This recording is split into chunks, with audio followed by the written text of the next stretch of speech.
Салиқалы таныстыру. Өзіміз туралы жоғары пікір қалдырғымыз кезде. Қалай танысамыз? Танысқан кезде біз көп жағдайда келіп, сәлеметсіз бе? Танысып отырайық. Мен есімім Сая, сіздің есіміңіз кім деп бастаймыз. Жоқ, еш уақытта есімнен бастамаймыз. Біз танысу басында сұрайтын болсақ, танысудың ортасында немесе аяқ жағында ол кісінің атын ұмытып қалуымыз мүмкін. Неден бастаймыз? Комплимент.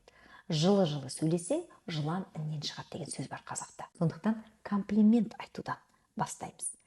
Сізге қарап кешіріңіз, сізге қарап аванстық комплимент. Сіздің осындай тұлғама деген ой кеп тұр маған деп.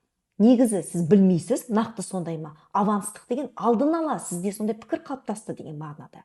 Теледидардан көрдім ба сізді, журналист емессіз бе деген бір жағымды жылы сөзбен айтып, әңгімеңізді жалғастырып, содан соң сөздің ортасында немесе соңында комплиментпен тағы есімізді сол кезде ғана сұраймыз.